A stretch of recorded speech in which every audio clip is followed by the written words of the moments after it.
Welcome to the Rex Andrews Show. Glad to have you with us. And if you're a first-time listener, thank you for finding us. Glad to have you on board. Don't forget to comment. We love comments and engagement. Thank you for returning listeners. Thank you for doing your best to help us grow the show.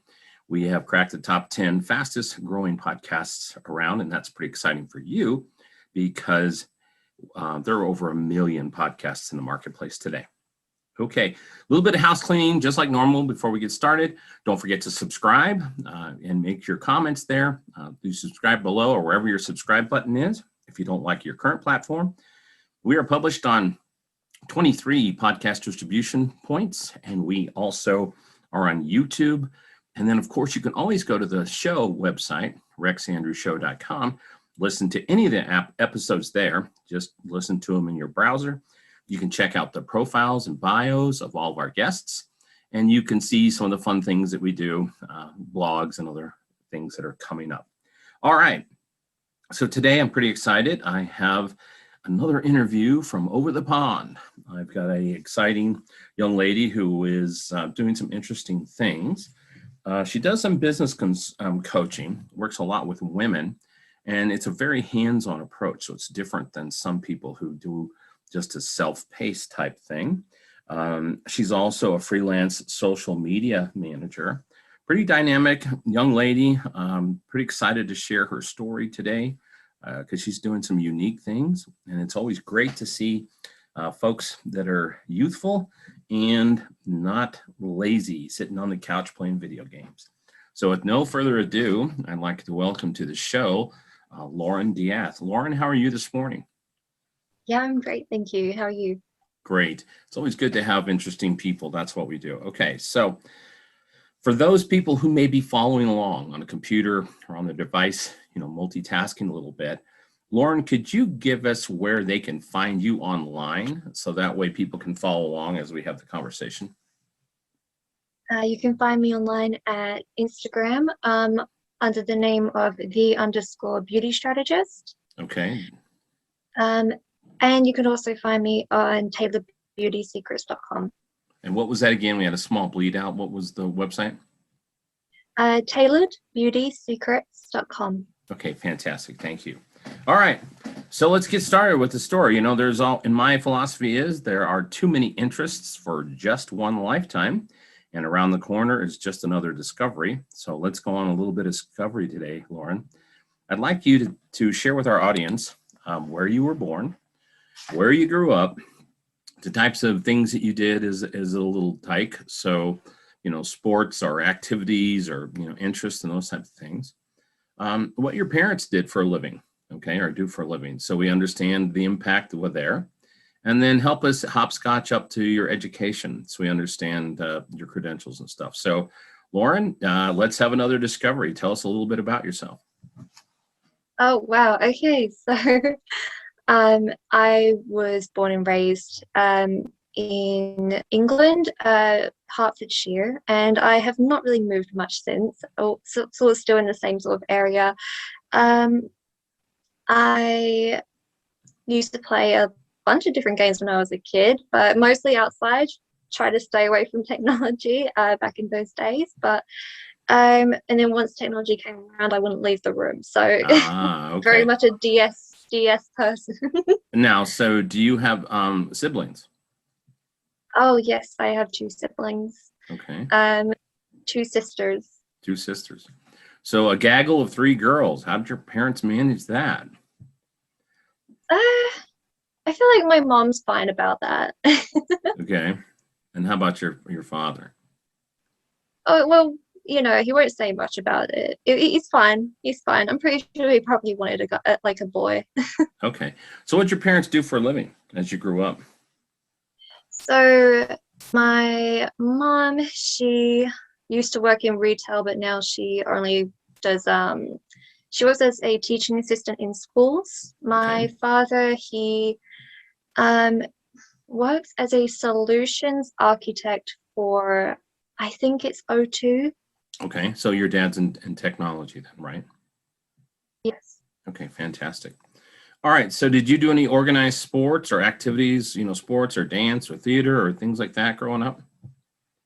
Yeah, I was very, very active as a kid. I used to do a lot of dancing, actually, 5 days a week, Okay, mostly ballet. ballet. Okay, I have three daughters myself, and they all danced. And of course, as a dance father, you know that ballet is the core of everything. So that's great. So you can't do anything else unless you understand how to move your body in ballet. So that's fantastic. Okay. So hop us up to your school, through, let's say, high school and then into college, or, any post high school education. So, right before I became a freelance business coach and social media manager, I was actually a hairdresser and makeup artist for quite a few years, working in London. Okay. And yeah. Now, were you, as a hairdresser, were you on your own, or did you work for another shop or something? How did that work? Another salon?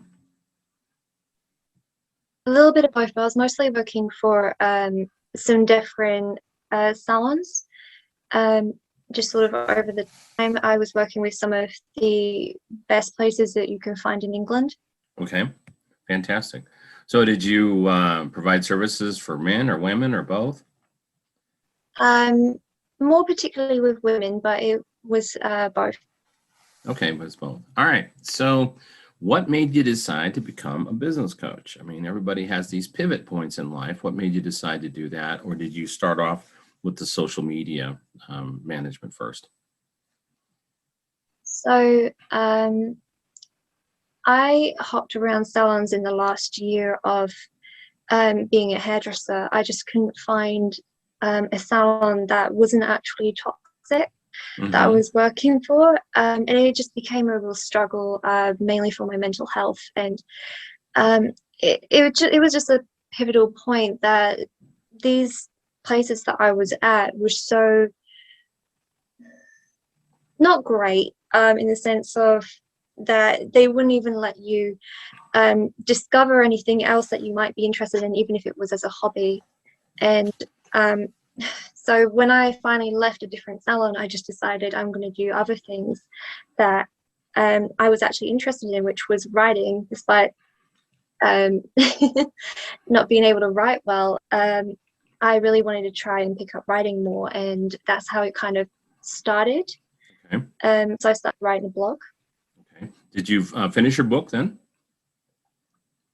I did actually write a book at the exact same time, and published it very early on, a couple of years back.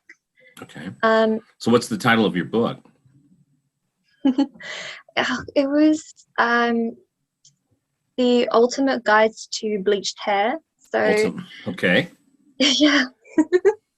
Now, Um, is that still available for sale publicly, or have you kind of pulled that off the market? at the moment, yes, under my pseudonym at the time, because of all the if anyone found out that I was doing other things outside of hairdressing, I would have been, I don't even know how to describe it. It's just not great. But yeah, so it's under my pseudonym Ren E. Taylor. Okay, Rennie Taylor, fantastic. Is that on Amazon or your website, or where can people get a hold of it? At the moment, you can get it on both my website and Amazon. Fantastic. Well, gosh, I should have thrown that in your bio as we introduced you. I guess I skipped over the notes there. So you started, you authored a book. How old were you when you wrote your first book? I was, oh gosh, 21, I think, 21? 20. Fantastic. Okay. What made you decide to write a book? That's not an easy endeavor. I've always tried to write a book. Considering I've always suffered with dyslexia, it's been very, very difficult trying to just write in general. And I've tried to write several books that I Okay. have not finished. In fact, I'm still writing a book that's taken me 7 years to write, and I've just completely stopped that because I just couldn't write it anymore. So I just put my foot down and said, I just need to find something to write about and just publish it. Fantastic. Okay. So you're still working on that one. All right. Is that one, what topic is that one on? Well, you know, 16 15, 14-year-old me just wanted to write a fantasy book. Okay, a fantasy book. So that's a nonfiction then. Nonfiction. Okay, fantastic. All right. So going back real quick, did you start doing the social media management freelancing or the business coaching first, or did you kind of blend that and do it at the same time? So I actually started the social media managing first. Mostly because I had a coach tell me just to sort of start it, get some money going, so I can get out of hairdressing as quickly as possible. Sure. Well, you didn't want to be exposed in the hairdressing cartel, right? You didn't want to be caught doing things outside of hairdressing, right? Yeah, pretty much. So if you're caught doing that outside of the hairdressing, are you sort of ostracized in the industry there in London? I mean, are you seen as a rebel or an outsider or a rotten person? I would like to say sure, why not? But no, it's just strictly like all salons that I've been to treat everyone like a family. So Okay. as soon as you don't you know act as if you are part of the family, you you are believed that you shouldn't be part of the family, if that makes sense. Okay. No, that makes sense. I didn't realize it was such a family cartel environment.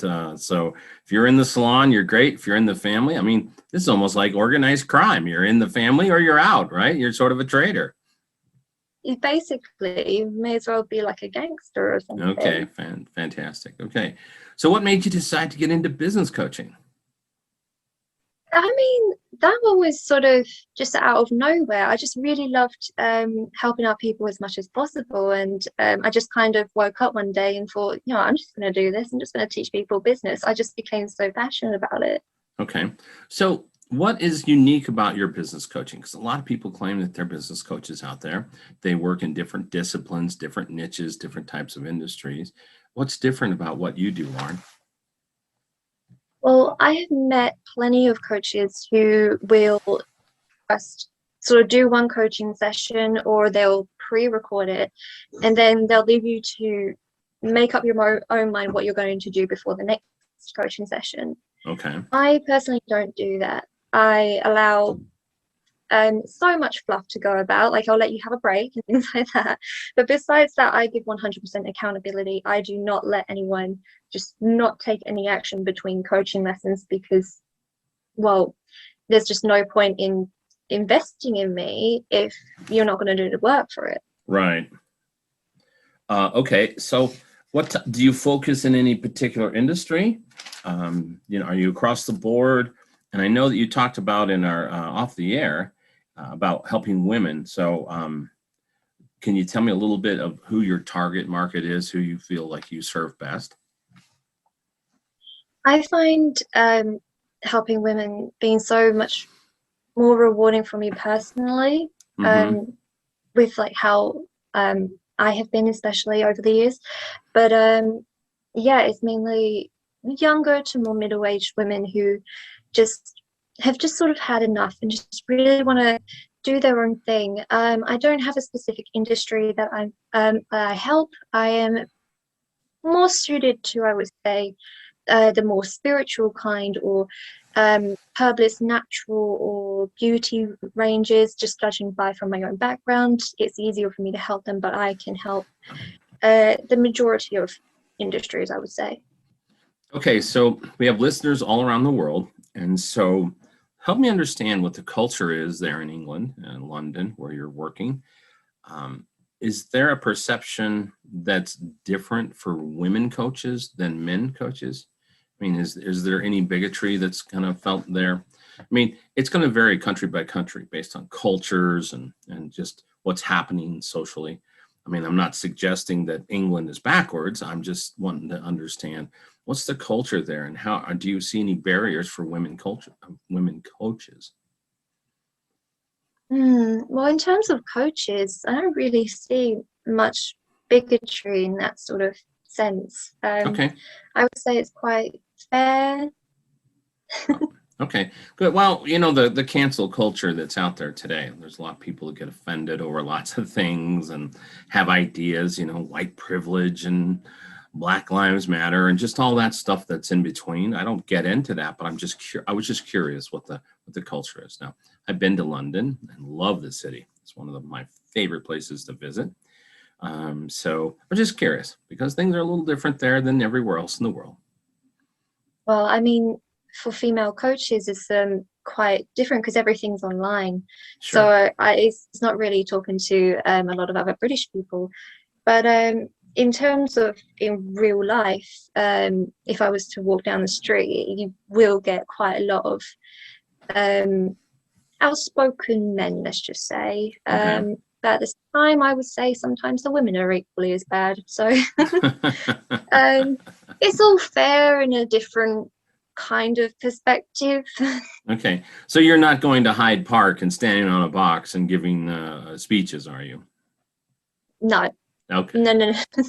That's a little bit of a culture there, you know, or running over to Piccadilly looking for your clients, right? No, I wouldn't do that. Okay, great. So you talked about this hands-on approach. What's your coaching sessions look like? Do you run them through a period of lessons? Do you run them through a time period? What's that look like? Because I know everybody's going to have different needs, but how do you have that structured today? So I do change up my programs depending on the client's needs, but as a standard, it is about 9 weeks long. Okay. And it is mainly for women who are very new to business or they have just started business really and just got no clients going. So I will help them in terms of breaking down everything. I'll look at anything that is like their logo, their branding, their colors, their stories, the copywriting, you name it. And then I will just work with them as closely as possible. I would even write everything out for them. I will prepare everything for them in like workbooks every week, so they can keep reading up on it and just copy and paste or things like that. So it's just very, very hands-on in the sense of like the coaching lessons aren't just like, you know, you writing notes. It is just me writing the notes for you. And then you can go back, maybe change them up, and you'll always have them there. Just to, yeah. Okay. So this is an odd question, maybe. How does somebody fail at taking your classes, your courses? I mean, it's obviously if they follow directions, you probably succeed, but what would happen? How would they fail? The only way someone could fail, I would say, is just not taking action, just like me, you know, checking up and just giving you 100% accountability like I do promise, and just say, no, I won't make any time for that. I can't make any time for that. You can make time for anything. I made time for things. I used to, in my spare time, my lunch breaks, my train journeys, I made every little bit of time that I could just to work towards my business. Now, how many times a week do you catch up with them? I try to leave it a couple of days after the first coaching session because it is really intense. It does like mind boggle, and I do like to give them the first 2 days just to sort of get whatever they need done, check back in on them if they've not done it. I'll check back in on them the next day, but if they have, I'll check back in on them a couple of days later. Okay, fantastic. Now, are you doing a lot of this remote, virtual with like Zoom, or are you doing anything face-to-face? I'm assuming with the pandemic, you're probably doing mostly virtual, right? Oh yeah, just virtual at the moment. Just virtual. Fantastic. So what do your folks think about this, you doing all this coaching? Every time I talk to them, they always say, gosh, Lauren, it's such a shame that you put all this effort in your hairdressing and you've decided to throw it all away. And I'm like, but I'm happy. So it makes you happy, right? You're doing something you enjoy? I'm doing something I really enjoy for Okay. once, and it's really great. Well, the one thing about hairdressing or anything in cosmetology or, you know, see, even a dentist in my mind, you kind of see the same thing every day. And me, I love variety and I love exploring and stuff. And so there are people that is the perfect career for them. And I have so much respect for them because I'd be going crazy doing the same thing every single day, right? And so it Yeah. sounds like you kind of went there and decided that it just wasn't your cup of tea. Yeah, I mean, I love hair. Don't get me wrong, I love hair, I love makeup, but just being in that environment just definitely was not for me. Okay. Now, how about your sisters? What, I mean, we've heard what your folks think. How about your sisters? What do they think? Do they think you're batshit crazy too? Well, they both work in rocket science and engineering. Oh, So, in a sense, they both think because they've always been in that sort of industry from apprenticeship, and my version was hairdressing. I had always been in that from apprenticeship. So they do have the sense of, well, you've just wasted your life. um, but at the same time, I mean, my older sister, she doesn't really care at all. As a general kind of thing, she doesn't care about anything that I do. She might have an opinion, but that's about it. And Okay. my younger sister will have an opinion, and she will tell me, and she will tell me again. Okay. So does your parents' opinion, that you've thrown things away, does that motivate you? Is that something you turn into something positive, that energy? Well, at the moment, I kind of humor it. Okay. Yeah, you sort know of. when when you try and tell them like, no, no, like it's fine, like everything's good, but they'll keep going. But at this point, I just kind of humor it, like, oh yeah, no, I could totally go back and I could do this, but Yeah. Well, it's like riding a bicycle. You can remember how to cut hair, right? yeah, exactly. I'll still be cutting hair. I've got a bunch of friends that keep asking me every day. Okay, well, that's good. So, what's next on the horizon for you? Are you planning to continue to expand your coaching business? Do you have your eyes on some other projects? What's next? Well, as much as I try to plan everything out, everything goes completely differently and I find better things. So I've just decided not to plan anything, which Okay. sounds really bonkers, but every time I don't plan anything, everything works out better. Well, I love this quote. I say it all the time. People might get worn out on it. Is Mike Tyson, the boxer. He always says that everybody has a plan until you get punched in the mouth. And I really believe that's how life works. Is we have plans and then we get punched in the mouth and we pivot. And sometimes that punch takes you in great direction. Sometimes it takes you lateral. Sometimes it takes you backwards. So, well, that's exciting. How many people do you coach at a time? Do as far as customers that you manage at a time?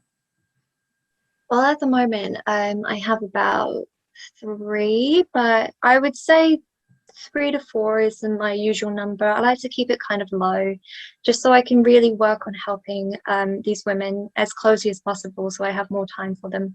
Okay. Are most of them based in London then, your clients? No, actually, they're from all over. Oh, from all over. Fantastic. That's great. So it's exciting to see. I would have to classify you as a youngster because I think I probably have kids your age. But I love great stories of people who aren't just riding the pine, aren't just doing the daily mail it in, that they're bold and they take risks and do things. Because in this world today, being able to pivot is a great skill. And it sounds like you've done that very well.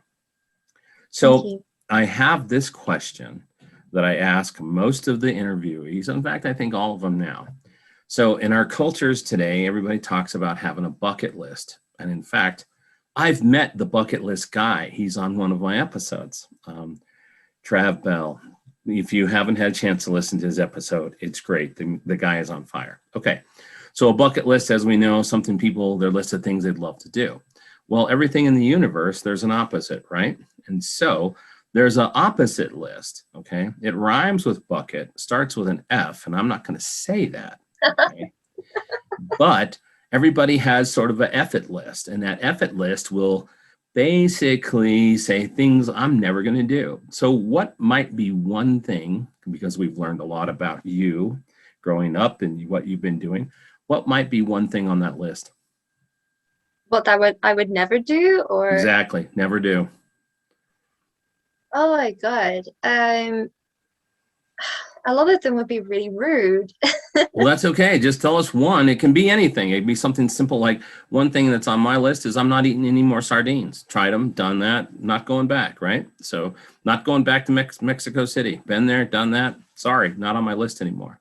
So what might be Um, one item that's on your list? I would never, I mean, for sure, I would never go back to this one Italian restaurant. Uh, there's just so many sexist people there. That was awful. Okay, well, you've got your Italian restaurant. So I want you to think about that. You know, everybody's got their bucket list, their dreams they're chasing, but then we also have things where, hey, I'm never going to do that, right? And so I'll tell you this, the next time someone talks about a bucket list, you're going to remember this interview. So I appreciate you coming on today and sharing your story and being transparent. I have a lot of admiration for you as a youngster compared to that you're doing interesting things and you're stepping outside the box, because a lot of people, they fear doing that, and that's difficult. So thank you again, Lauren, for coming on. Thank you so much. Okay, It's fantastic. been really great.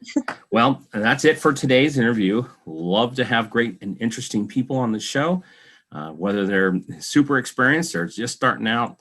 Everybody is a story.